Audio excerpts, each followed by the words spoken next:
Nors iš pažiūros Kristina tvirta mergina, ji trapyt stiklas. Jos kaulai lūžta nuo kiekvieno stuktelėjimo. Kartais net ir to nereikia. Byra tiesiog patys. Aš turiu visko absoliučiai saugotis, nieko negaliu nei stipriai ką daryti. Aš paprasčiausiai galiu sloiką vieną kartą sukau ir man lūžo, va čia, šitą vietą lūžo. Tai tokia kaip operinė. Tai dabar vis vien jau ir ne tie metai, kad lakstyčiau kažkur, trankyčiausi taip, kad ten prisižiūriu, jau įpratau taip gyventi, kaip stiklinė visa tokia.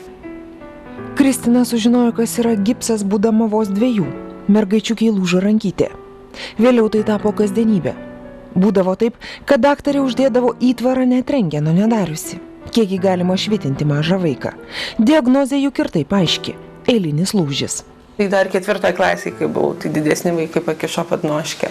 Parkritau, lūžo ranka, koja. Ėjau į tualetą, pastūmė netyčia. Kaip žinot, kaip mokykloje atsitrenkiau į sieną, lūžo ranka. Būdavo baisu mokykloje, bet vis vien reikėdavo eiti.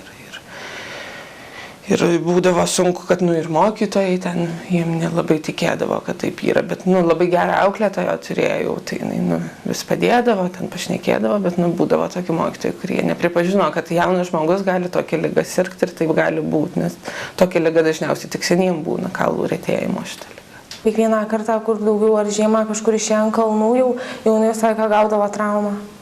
Tai būdavo kiekvieną vasinę kartą, kaip išeidavom ant kalnų, kiekvienas jos griuvimas tokis, kada mums atrodydavo, kad oi, čia nieko, jai visą laiką tai ranka, tai koja lūždavo, Ir tas ansvaris vis tiek būdavo sunku. Ir depresija labai išsirgo, buvo laikas, kada jau pergyvenau paauglystėj, kada jau visos mes pradėjom jau ir išeidinėti visur, ir draugai atsirado, ir pergyvenau labai dėl to.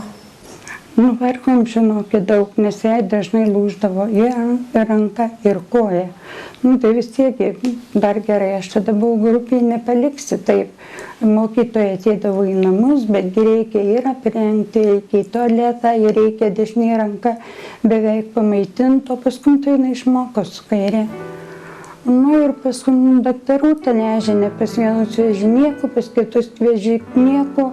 Tai va taip, čiut ne visą Lietuvą išvažinėjo. Tai mane tyrė nuo kokie gal 10-12 metų, jau taip, jau grinai siuntinėjo į Vilnių, į Kauną, į visur. Ir niekaip nesuprasdavo, kas yra, kodėl čia taip man tie kaulai lūžinėja. Gulėjau aš Vilniaus klinikose.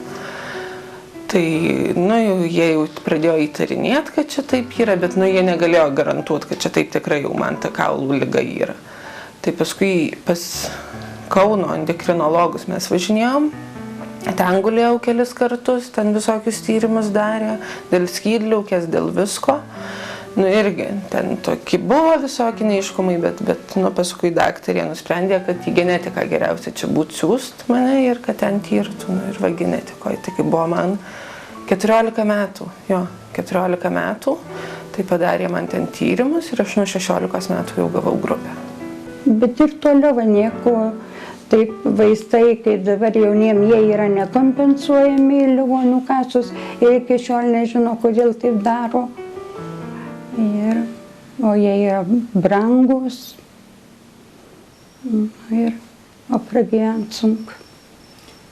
O kai keičiasi orai tos sąnarius, turbūt ypatingai visus kaulus? Visus kaulus, ne vien sąnarius, visus kaulus, viską. Man net tokie paprasti vaistai, aš net geriu tramadolio po kelias tabletės ir tai nelabai kartais padeda mostin visko tepusi. Nemoku apsakyti tokio skausmo, kai atrodo tave laužo visą ir ten tranko ir taip toliau.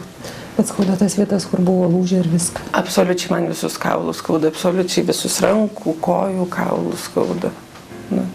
Čia gal jie ir kad kitokie jų sandara dar jų skauda. Aš atsimenu, nuo mažiukės man dažnai skaudėdavo kaulus. Bet kuo tolyn, tuo tas skausmas stipresnis ir stipresnis. Aldona Kristinos močiutės sesuo, bet ji puikiai prisimena visus kryžiaus žygius, kuriuos dėl mergaitės teko nueiti. Pamiršusi savo asmeninį gyvenimą, ši moteris sukorė 1000 kilometrų ir beldėsi į 100 durų tol, kol sužinojo tikslę Kristinos ligos diagnozę. Kaip tikra mama, Aldona braukdavo mergaičiukės ašaras po kiekvieno lūžio ir ramindavo. pakentėk mažutė, pamatysi, šis kartas jau tikrai bus paskutinis. Ir dabar, kai pikta liga visai suėdė pačios sveikatą, Aldona stengiasi padėti kaip beįmanydama. Už paskutinę savo santaupą sudėjusi Kristinos bute langus ir duris, moteris kreipėsi pagalbos į bėdų turgų. Ne savo, o savo augintiniai, kuri jai brangi kaip dukra. Ir anūkėliui. Jiedu visas mano gyvenimas, sako Aldona. Ateinu čia net po kelis sykius per dieną. Pirmiausia buvo pas mane ir pas močiutę, čia pas tėvo močiutę. Dar jinai buvo maža, nuo 3 metukų. Nu, mama ir dirbo pusę etato.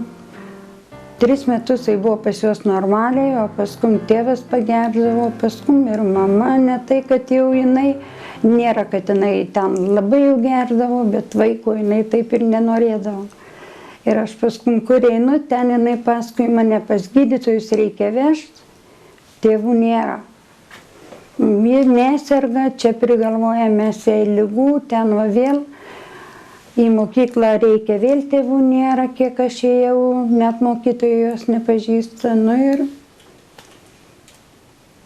ir taip visą gyvenimą. 14 metų ją pasiėmė, kada jau atėjo iš tą butą, jau tėvas buvo nustojęs gert.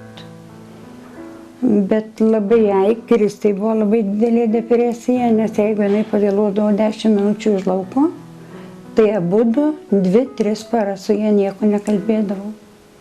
Vežiojau aš ją pas psichiatrus, tai man tik tai Druskininkų pasakė, saugokit, nes jinai norėjo venas nusipjauti. Ant tiek jau jai buvo blogai. Bet tiesiog ta situacija buvo tokia, kad jūs jau nenorėjo daugiau pas juos gyventi, ar tiesiog tėvai jau nebesugebėjo? Nu, ką žinau, man gal buvo geriau ir žinot, ir į mokyklą normaliai įsimiegojus ir viską nueit. Nu, vis vien kažkaip geriau ramiau būt ir viską. O aš, ir kaip turėjau tą labai didelę depresiją, ten, labai man rodydavosi ir žudyti liepdavo. Aš čia nežinau, aš čia buvau iš kažkur gavus. Jinai dar ir iki šiol, ir čia jinai ilgai, ir jinai atsikartoja labai dažnai.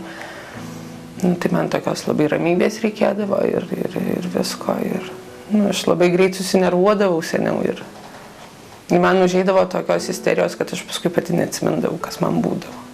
Tai čia, žinot, ir ta gal liga, ir ta mokykla susidėjo, ir viskas. Aš nežinau, kodėl čia taip. Geriau buvo ir pas diedukus būdavau, dažnai visur būdavau. Aš tokia keliauninkė. Aš iškentėjau, perkentėjau ir aš labai anksti ir subrendau ir supratau, kad, nebūtina kaltinti, galima ir atleisti, ir bendrauti. Svarbu žmonės pasitaiso ir viskas gerai būna. Dabar Kristinos mama dažna viešnia jos namuose. Ne tik aplanko, bet ir sūnelį padeda auginti.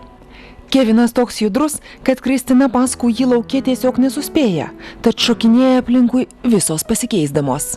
Net ir greta gyvenanti vaikystės draugė bemaž kasdien užsuka. Tik berniuko tėvas retas svečias.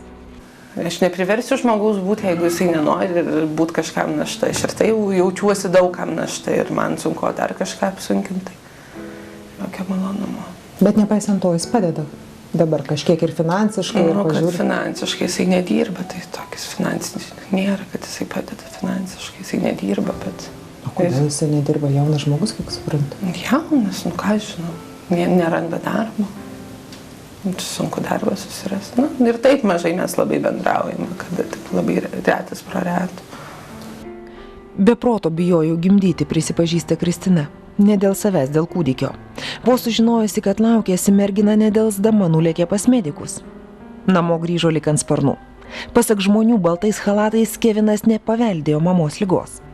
Ir nors vienai Kristinai auginti vietoje nenustykstantį sūnelį labai sunku, jis sako, kad išdykėlis visas jos džiaugsmas. Paprasčiausiai toks yra žmogus, jinai yra stipri. Nes, kaip aš pagalvoju net apie save, kartais aš tiek neišverčiau, kiek jinai. Kaip sako, žmogus neša tiek, kiek Dievas duoda tiek, kiek paneša. Tai turbūt jinai daug paneša.